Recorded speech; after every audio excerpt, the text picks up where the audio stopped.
10, 20 ans, quoi.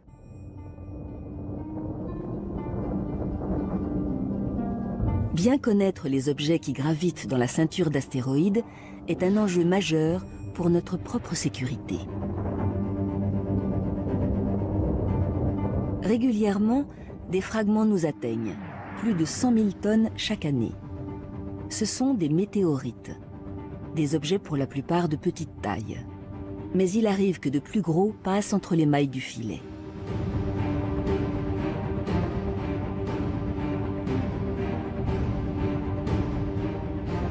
Le 15 février 2013 à 9h20 heure locale, dans la petite ville de Tcheliabinsk en Russie, une énorme boule de feu traverse le ciel avec un bruit assourdissant. Des vidéos amateurs capturent cette scène pour le moins inhabituelle. Une météorite d'une vingtaine de mètres commence à se désintégrer au contact de l'air, sous l'œil effaré des habitants.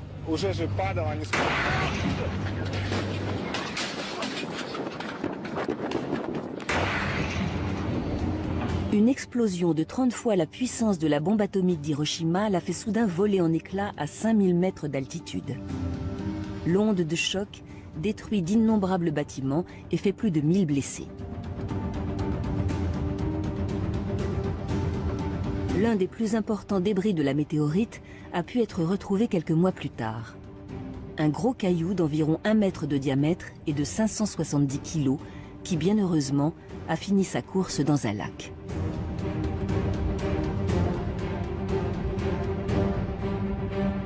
Mais selon les spécialistes, un objet assez large pour détruire une ville entière frappe la Terre en moyenne tous les 100 ans.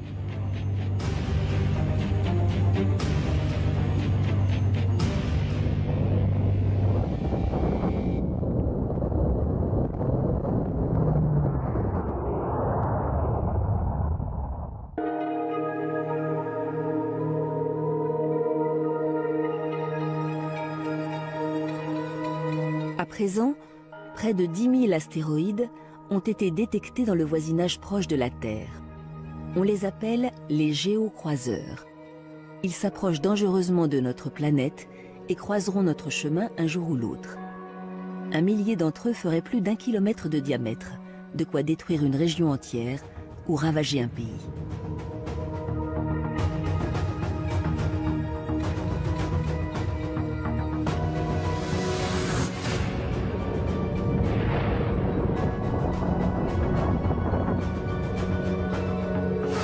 Partout dans le monde, les spécialistes se mobilisent pour mieux anticiper la menace. Quelques mois après la catastrophe russe, l'Agence spatiale européenne a ainsi inauguré un centre entièrement dédié à la surveillance des astéroïdes dangereux, l'ESRIN.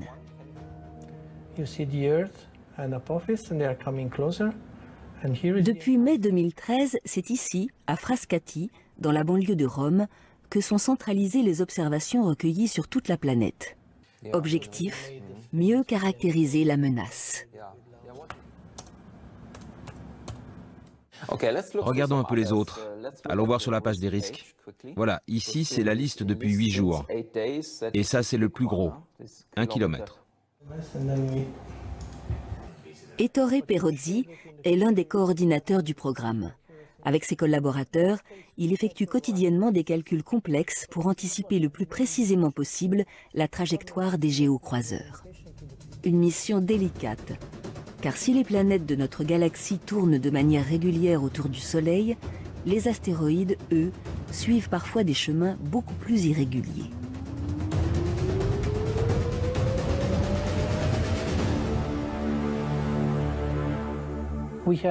Ces astéroïdes sont en très grand nombre.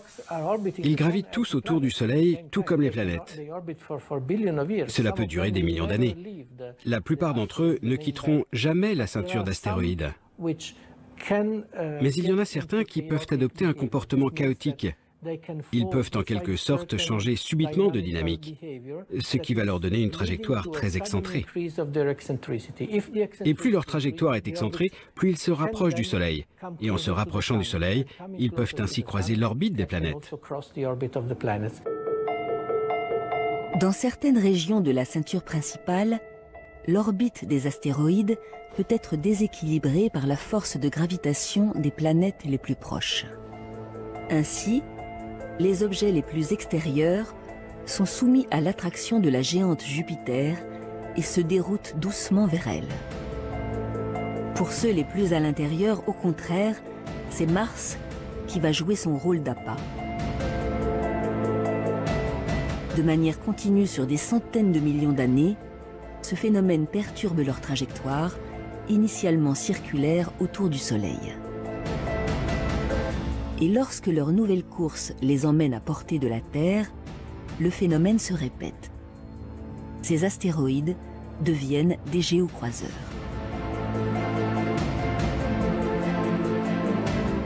Le risque de les voir chuter est alors maximal.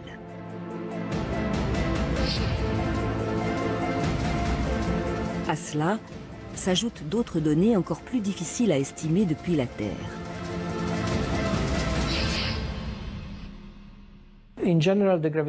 En général, les modèles qui prennent compte de la gravitation marchent bien sur les gros objets. Mais pour les plus petits d'entre eux, il y a d'autres phénomènes qui entrent en jeu et qui sont liés au rayonnement que reçoit un astéroïde. Un astéroïde est un peu comme une planète. Une de ses faces est exposée au Soleil, l'autre est à l'ombre. Tout dépend de sa forme, bien sûr. Mais ça signifie qu'un côté est réchauffé et pas l'autre. Pendant sa rotation autour du Soleil, cela engendre une légère pression du côté qui est chauffé. Et dans sa longue course, si l'objet n'est pas très gros, ça peut changer sa trajectoire. Mais c'est très difficile à mesurer. De leur distance au Soleil et aux autres planètes, en passant par leur vitesse de déplacement, d'innombrables données sont entrées dans les logiciels informatiques pour tenter de mesurer le risque le plus précis possible sur les 100 ans à venir.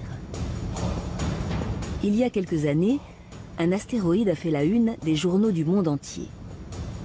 Son nom, Apophis, un bloc de plus de 300 mètres de diamètre qui navigue dans l'espace à 45 000 km/h.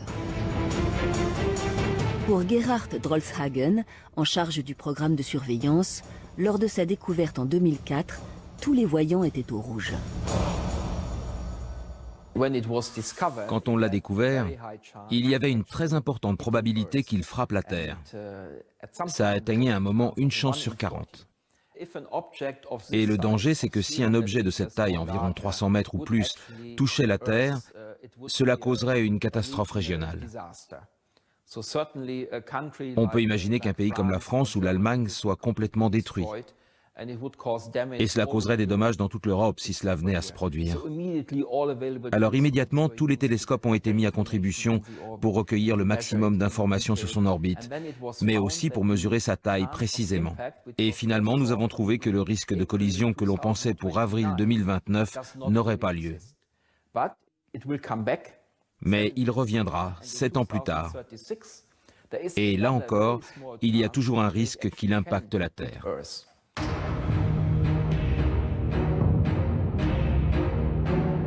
En 2036, Apophis doit à nouveau frôler la Terre et raviver ainsi la crainte. Car s'il vient un jour à s'écraser sur notre planète, la collision dégagerait une énergie de 400 millions de tonnes de TNT.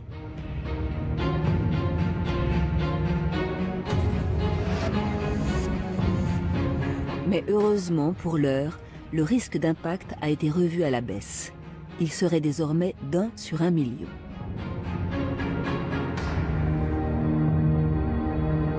Comme Apophis, de nombreux objets évoluent à proximité de la Terre, tapis dans l'ombre. Depuis le sol, 20 à 30% des astéroïdes ne sont pas détectés.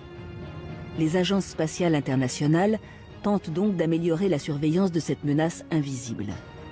Et pour y parvenir, elles multiplient les dispositifs d'observation sur Terre, mais aussi dans l'espace.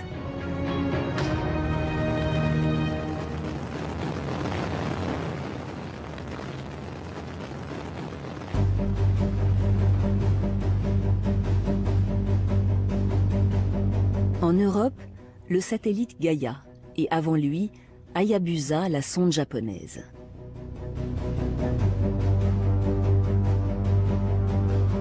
Depuis plusieurs années, toutes les nouvelles missions spatiales qui voient le jour nous en apprennent un peu plus sur les géocroiseurs qui naviguent près de la Terre.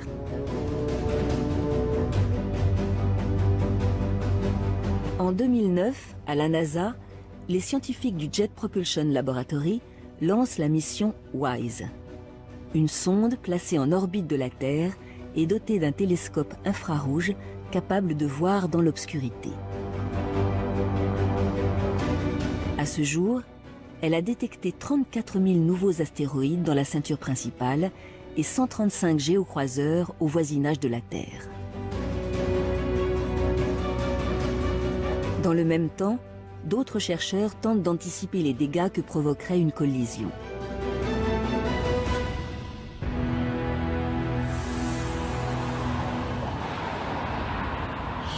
À San José, en Californie, une équipe de la NASA se prépare au pire scénario d'impact.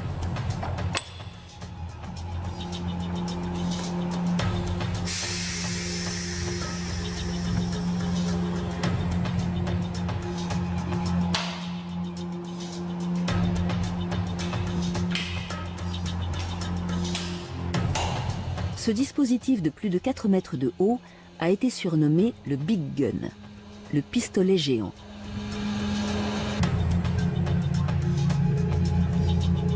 Pour tester les conséquences des chutes de météorites, l'engin propulse à très haute vitesse de petits projectiles de quelques millimètres de diamètre.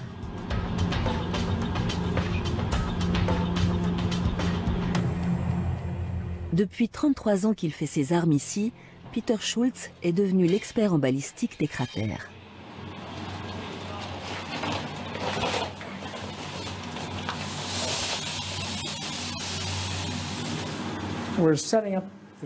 Là, on prépare la cible qui est faite de sable. Ça nous permet de reproduire ce qu'il se passe quand on provoque un impact à très grande vitesse. Normalement, ça pulvérise tout. On peut faire ça à petite échelle, mais ça nous aide à comprendre le phénomène à plus grande échelle. Pour ce premier tir dans le sable, le chercheur veut mesurer la puissance de l'onde de choc qui ravagerait la surface de la Terre si un objet venait s'écraser à grande vitesse.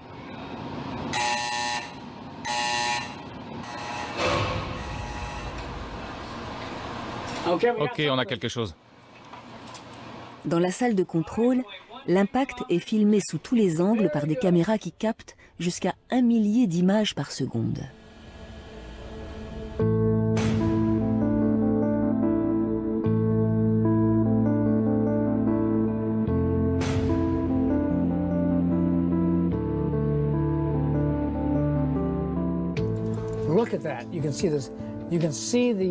Regardez ça.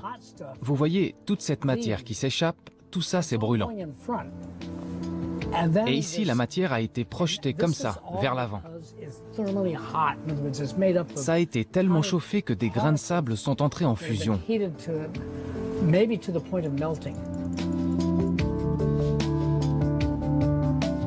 Ce qu'on peut comprendre en capturant chaque étape, c'est que cette matière qui s'échappe le plus vite va pouvoir aller très loin.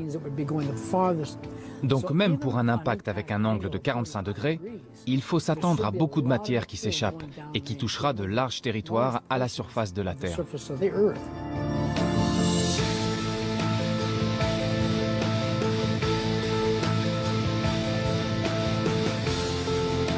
Ces dégâts dans le sable n'ont été causés que par un projectile d'à peine 6 mm et projeté à 5 km par seconde.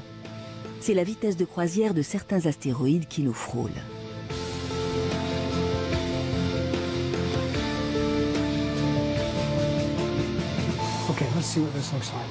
Mais selon la nature du sol, l'impact peut avoir des conséquences très différentes. Peter Schultz multiplie donc les expériences. Ça, c'est un beau cratère. Le test va être reproduit avec un bloc de pierre. Une manière de vérifier ce qu'il se passerait si le projectile percutait un territoire rocheux.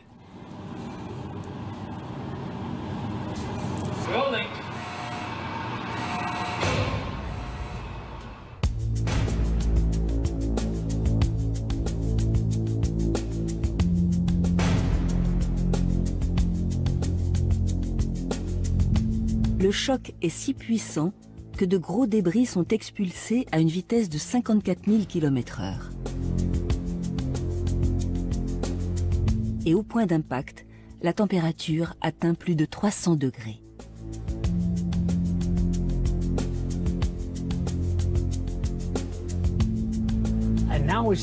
Comme vous pouvez voir, le choc a transpercé la pierre et fait bouger du sable aux alentours. Ça a créé de sacrés remous, mais le cratère n'est pas si gros. Dans le sable, il était de cette taille. Donc sur une planète, si la surface touchée est de la roche, l'impact sera plus petit que si c'était dans le sable.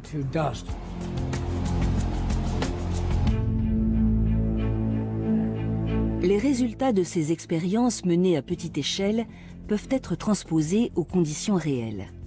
Ainsi, en fonction de la taille d'une météorite, mais aussi de l'endroit où elle tomberait, des mesures préventives pourraient être prises, comme évacuer les populations aux alentours du point d'impact.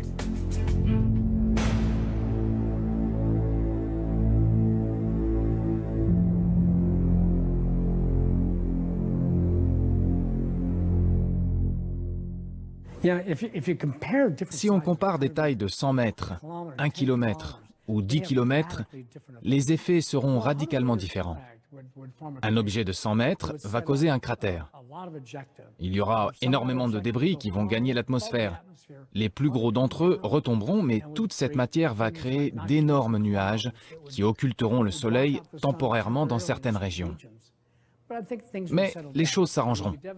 Il y aura de gros dégâts, mais localement. Un impacteur de 1 km, un objet aussi gros, là on parle de sérieux problèmes. Rien qu'en entrant dans l'atmosphère, il y aura de gros effets. Et puis, imaginez le cratère. 15 à 20 km minimum. Des gros débris seront envoyés jusqu'à des milliers de kilomètres de l'impact. Et si ça tombe dans l'océan, là il faut s'attendre à un tsunami de grande ampleur. Mais ce n'est pas pire qu'un astéroïde de 10 km. Un objet de 10 km, là on a affaire à un vrai tueur. Ça sera une catastrophe globale majeure. Des comme ça peuvent frapper tous les 100 millions d'années.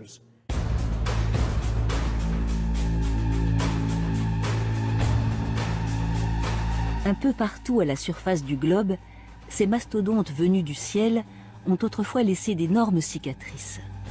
Aux États-Unis, au cœur du désert de l'Arizona, le cratère de Barringer mesure 200 mètres de profondeur pour 1,5 km de diamètre. Il est le stigmate d'une collision dramatique survenue il y a 50 000 ans.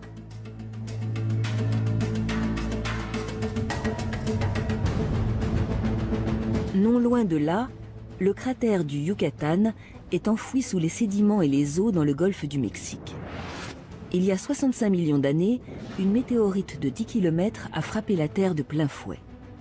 Elle engendra des tsunamis et des catastrophes climatiques globales. 60% des espèces vivantes furent alors anéanties. Et le cataclysme sonne à la fin de l'âge des dinosaures.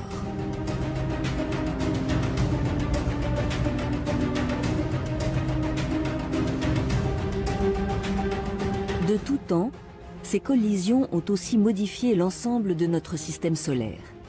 Il n'y a qu'à lever les yeux vers le ciel pour visualiser le résultat d'un choc monumental avec la Terre qui, il y a 4,5 milliards d'années, donna naissance à la Lune.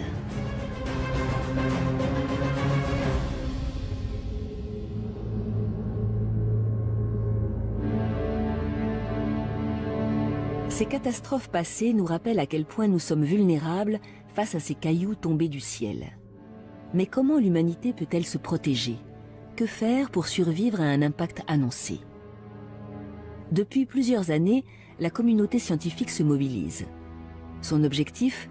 Mettre au point des dispositifs capables de dévier la course d'un astéroïde tueur. Fin 2013, l'Organisation des Nations Unies a même constitué une équipe de spécialistes chargés de réfléchir aux scénarios les plus réalistes. Jean-Yves Prado, ingénieur au CNES, est l'un d'entre eux. La seule chose qu'on puisse faire pour un astéroïde, pour modifier les conditions et les éviter les conditions d'impact, c'est soit de l'avancer, soit de le retarder. par rapport au moment où théoriquement il passerait près de la Terre. Donc pour ça, les moyens qu'on peut envisager, c'est des moyens brutaux, c'est-à-dire qui délivrent une impulsion forte mais très brève, dont l'effet se fait sentir évidemment au bout de peut-être plusieurs années, ou alors, au contraire, une impulsion qui est plus continue, mais qui est beaucoup plus faible. Des dispositifs dignes des meilleurs romans de science-fiction sont à l'étude. Certains imaginent une sonde capable de dévier un astéroïde par gravité. Ou encore, l'utilisation d'un laser ultra puissant permettant de pulvériser un bloc rocheux en débris inoffensifs. D'autres envisagent quant à eux de modifier la course d'un objet céleste grâce à de gigantesques panneaux occultant la lumière du Soleil.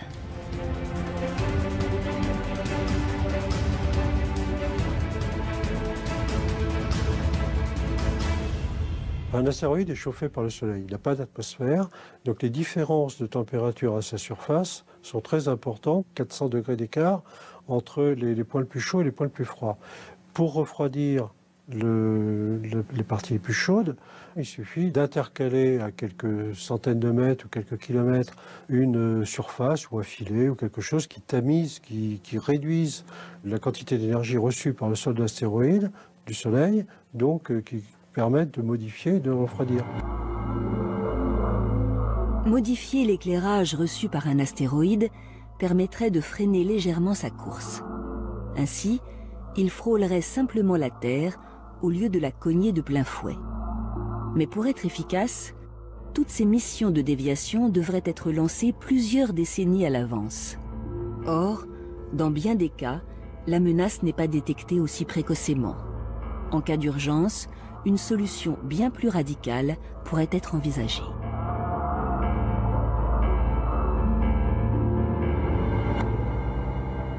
La seule méthode, très violente, pour laquelle on peut penser qu'elle est la solution à tous les problèmes d'impact, c'est de faire exploser à proximité de l'astéroïde une bombe nucléaire, ou plusieurs, si compte tenu de la taille de l'astéroïde.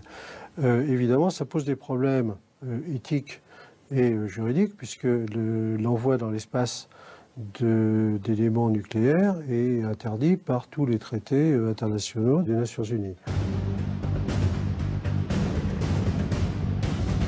Pour l'heure, l'usage d'une telle bombe atomique n'est pas l'option retenue, tant les risques d'une telle mission seraient importants. Mais un autre dispositif plus prometteur est aujourd'hui sérieusement étudié. Il s'agit de ce que l'on appelle un impacteur cinétique.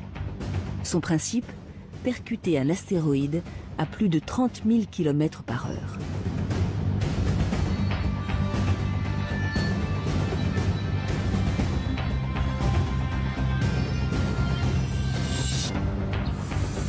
À Noordwijk, aux Pays-Bas, une équipe de l'Agence spatiale européenne est en charge de préparer les plans de ses futurs programmes de déviation. Ici, un premier test grandeur nature pourrait voir le jour d'ici quelques années. Aujourd'hui, des experts venus de toute l'Europe sont réunis pour définir tous les aspects de la future mission. Structure du vaisseau, autonomie énergétique ou encore instruments embarqués. Chaque détail du projet est passé en revue. Ok, faisons un point précis sur la configuration. On peut avoir ce type de proportion, quelque chose comme ça. Une chose que nous devons planifier, c'est d'avoir un bon angle de vue quand l'impacteur sera lancé. Comme ça, même s'il y a une petite incertitude ou une variation de trajectoire au moment de la frappe, on sera toujours sûr de pouvoir envoyer la charge dessus. Peu importe ce qu'il se passe, c'est primordial d'être placé là. Cette sonde modélisée pourrait entrer en fabrication très prochainement. Elle serait la première à partir en éclaireur à la rencontre de l'astéroïde à dévier. Andrés Galvez, le coordinateur du programme européen, vient s'assurer que tout est en bonne marche. La distance d'observation pour toute la mission est de combien? De 35 km. Cette mission est menée en collaboration avec la NASA. elle impliquera 2 vaisseaux spatiaux. Un impacteur de 300 kg nommé DART, qui ira percuter l'astéroïde, et une sonde baptisée AIM. Cette dernière sera chargée de mesurer l'efficacité de la déviation, qui sera alors imperceptible depuis la Terre. Les 2 vaisseaux se rencontreront. Ils ont rendez-vous en octobre 2022. C'est à cette date que DART va frapper, pendant que le vaisseau AIM assistera à l'événement et pourra alors mesurer les conséquences de cet impact. La cible s'appelle Didymos. Il s'agit non pas d'un, mais de 2 astéroïdes, l'un gravitant autour de l'autre, tout comme le fait la Lune autour de la Terre. Le premier astéroïde, le plus gros, fait environ 800 mètres. Il sera facile à repérer pour les caméras du vaisseau spatial. Et puis il y a le plus petit, il fait 150 mètres. Il a une taille suffisante. Il est assez gros pour qu'on puisse ajuster le tir et le frapper, mais aussi suffisamment petit pour envisager de changer sa trajectoire de façon notable. Le plus gros objet servira donc de point de repère pour mesurer la déviation.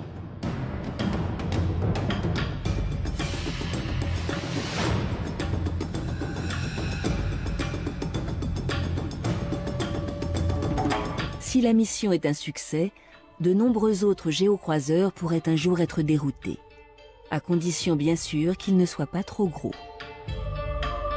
À présent, envoyer des sondes dans l'espace à la découverte des astéroïdes qui nous entourent est devenu quasi routinier. Tout l'enjeu est désormais de parvenir à s'y poser afin d'y effectuer des prélèvements pour mieux comprendre ce qu'ils recèlent. Un projet qui pourrait paraître utopique. Pourtant, depuis quelques années, les missions d'exploration spatiale ont franchi des étapes cruciales. En ligne de mire, d'autres objets célestes, les comètes. Tout comme les astéroïdes, elles sont des reliques de la formation de notre système solaire. Elles sont composées de glace et de poussière et ont déjà croisé la route de notre planète. En 2006, après 8 années de voyage, la sonde Stardust ramène sur Terre des échantillons de poussière captés dans la queue d'une comète. Un exploit jamais réalisé auparavant. En 2014, les astronomes font un pas de plus avec la mission Rosetta. Pour la première fois, ils parviennent à envoyer une sonde en orbite autour d'une comète de 4 km de diamètre et à 434 millions de kilomètres de la Terre. Grâce à l'atterrisseur Philae, les scientifiques espèrent collecter des données inédites. En effet, sur ces comètes, comme sur les astéroïdes, se trouvent des éléments particulièrement recherchés dans le système solaire, de l'eau et de la matière organique. Ainsi, au cours de l'histoire, ces bombardements ont aussi été providentiels, apportant sur Terre les ingrédients essentiels à l'apparition de la vie.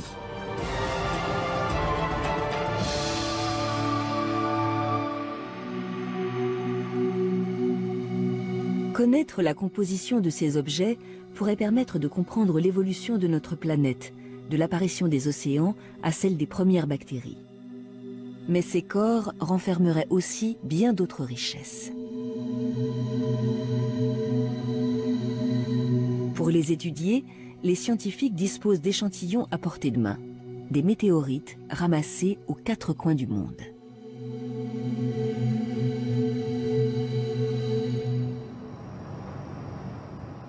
À Paris, dans le laboratoire d'études de la matière extraterrestre, la composition de ces objets est analysée. Cet appareil haute technologie s'appelle la NanoSIMS. Elle permet de dresser une cartographie complète des éléments chimiques qu'ils contiennent.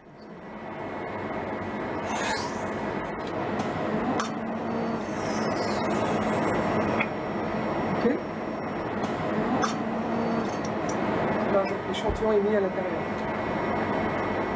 François Robert, le responsable de l'équipe, vient faire le point sur les premiers résultats.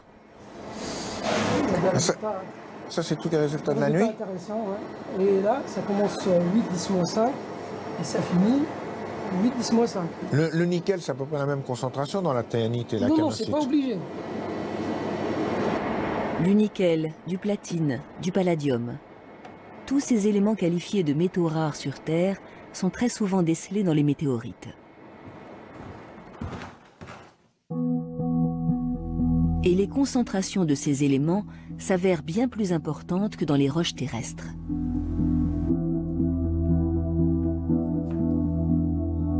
Cet échantillon conservé au laboratoire en est la preuve. Donc ça, c'est une météorite de fer. On la reconnaît bien, elle a des structures tout à fait particulières. Et on voit très très bien ici les entrecroisements des minéraux métalliques. Ces deux formes minéralogiques du nickel qui forment ces figures qui sont très caractéristiques. Sur la Terre, il n'y a aucun caillou qui ressemble à ça.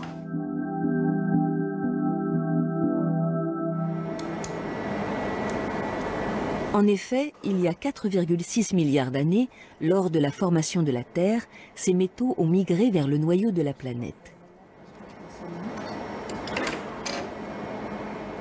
Aujourd'hui, le métal qui est contenu dans les météorites, il est au centre de la Terre. Il n'y a pas beaucoup de métaux précieux sur la Terre, parce que tous les métaux précieux vont avec le métal liquide. Donc, quand le noyau de la Terre s'est différencié, il a coulé au centre, et il a emmené avec lui tous les métaux précieux. L'or, le platine, le palladium, le ruthénium, tout ça est au centre de la Terre aujourd'hui. Donc c'est pour ça qu'ils sont précieux d'ailleurs, parce qu'on ne les trouve pas beaucoup à la surface.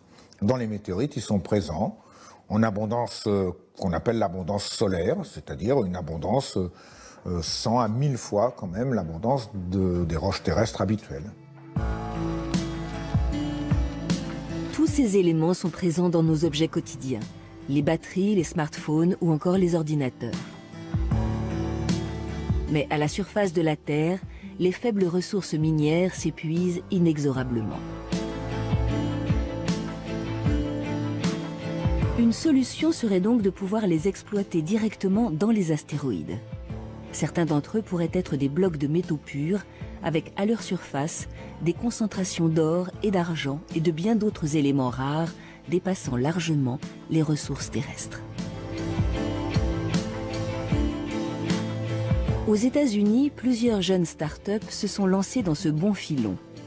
La société Planetary Resources compte parmi ses investisseurs le cofondateur de Google ou le cinéaste James Cameron. Elle lançait en 2012 son premier clip promotionnel vantant un projet fou. Planetary Resources veut rendre accessibles ces ressources naturelles en faisant de l'extraction minière sur les astéroïdes proches de la Terre. Installer des mines sur un astéroïde pour en exploiter le métal et le commercialiser sur Terre, cette entreprise n'est pas la seule à y penser. Elle compte une principale concurrente, Deep Space Industries.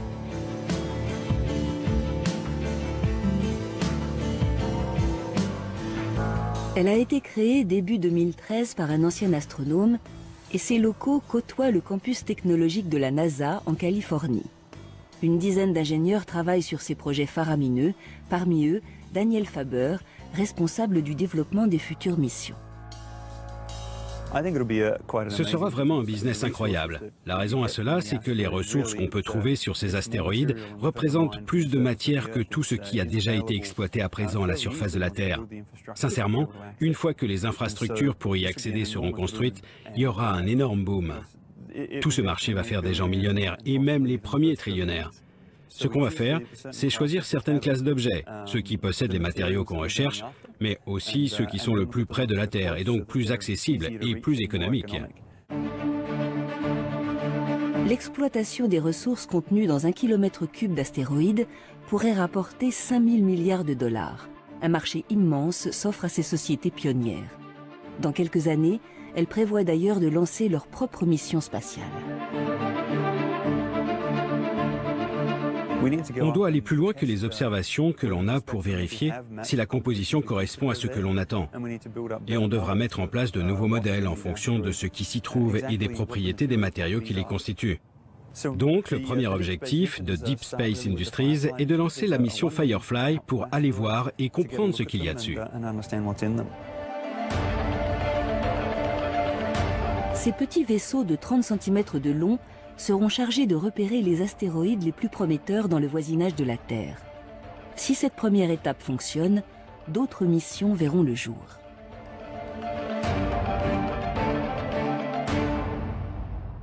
Ensuite, on lancera la mission Dragonfly. Cette fois, il s'agira d'aller prélever des échantillons et d'être capable de ramener des morceaux entiers sur Terre. Par la suite, on travaillera avec des morceaux de plus en plus gros. Au-delà de ça, on pourra passer à la phase d'extraction et en ramener des milliers de tonnes. Mais pour que ces astéroïdes deviennent le nouvel Eldorado tant attendu, il faudra parvenir à dépasser un obstacle de taille, le coût exorbitant des missions. Il se chiffre en milliards de dollars. À l'avenir, tout l'enjeu est de minimiser les dépenses liées au décollage depuis la Terre.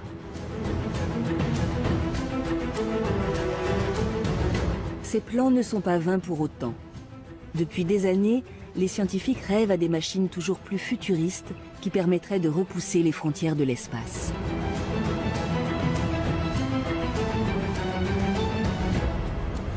Pour Christophe Bonal, expert au CNES, s'affranchir de la gravité est un enjeu fondamental pour les futures missions spatiales. Pour cela, l'un des projets phares serait de construire un ascenseur géant. Une cabine au départ de la surface du globe, suspendue à un câble flottant dans l'espace.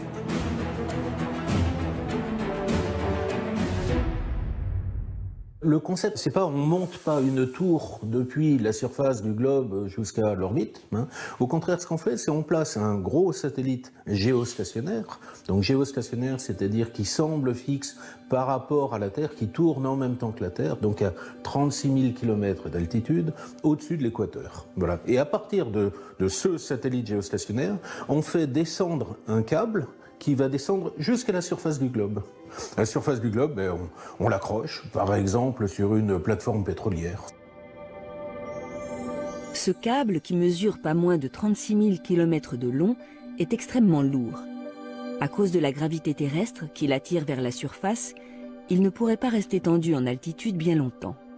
Pour éviter qu'il ne tombe, un objet suffisamment massif et placé hors de portée de l'attraction de la Terre pourrait être utilisé pour faire le contrepoids. Toute la question aujourd'hui, c'est qu'est-ce qu'on met comme contrepoids?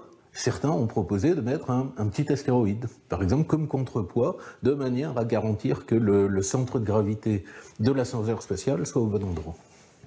Donc, au fur et à mesure qu'on monte sur ce câble, on va aller de plus en plus vite, et il y a une altitude où, mais si on part de cette altitude-là, on est éjecté vers la Lune. Il y a une autre altitude où, si on part de là, on est éjecté vers Mars, autre vers la ceinture d'astéroïdes et autres. Donc, quelque part, c'est un rêve un petit peu utopique, mais c'est un rêve de porte ouverte vers l'espace. Dans plusieurs décennies, peut-être, cet ascenseur pourrait offrir une multitude de nouvelles possibilités. Envoyer du matériel dans l'espace et rendre viable l'exploitation des minerais sur les astéroïdes.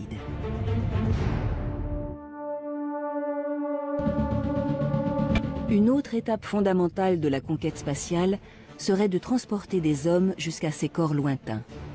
Ce rêve est déjà à portée de main de la première puissance du monde. We'll start by sending astronauts to an asteroid for the first time in history. Aujourd'hui, l'agence spatiale américaine a mis au point un scénario bien huilé pour que des hommes puissent fouler le sol d'un de ces objets d'ici 2025. La mission comprendra plusieurs étapes.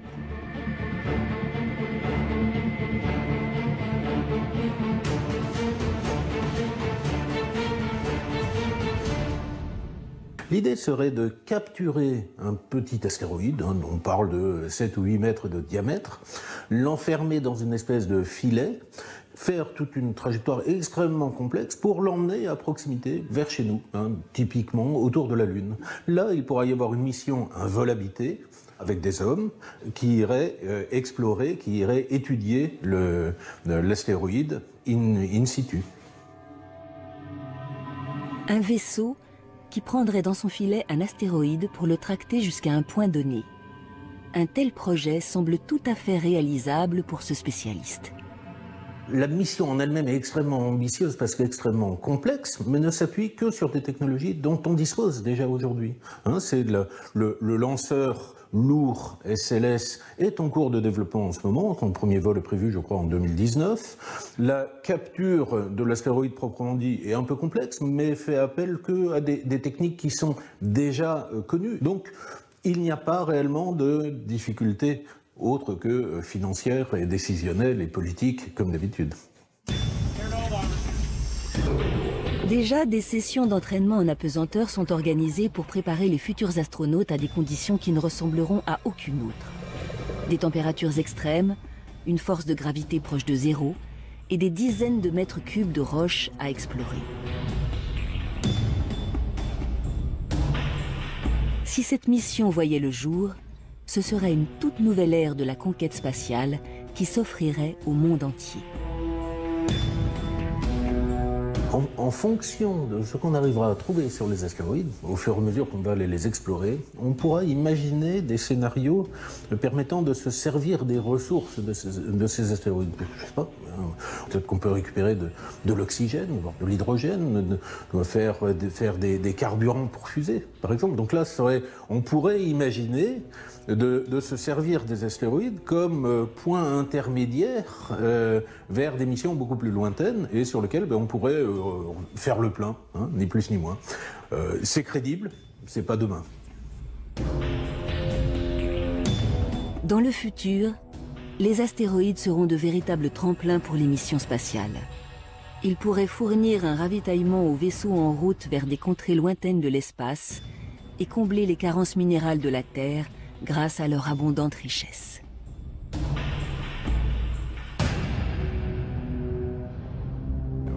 Avec tout ce qu'on peut trouver sur ces roches, du carburant, du métal et de l'oxygène, on pourrait changer l'économie et faire du business dans l'espace. Mais au-delà des promesses, ces objets suscitent encore des sentiments contradictoires. Une partie de la communauté scientifique continue de les considérer comme une menace mortelle. Vous pouvez avoir des objets plutôt petits, de 50 à 100 mètres tout au plus, qui peuvent avoir des effets catastrophiques s'ils tombent sur une ville.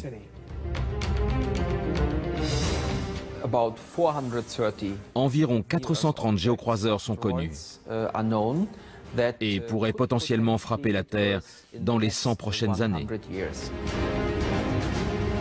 Aujourd'hui, malgré une surveillance accrue des astéroïdes, le risque zéro n'existe pas.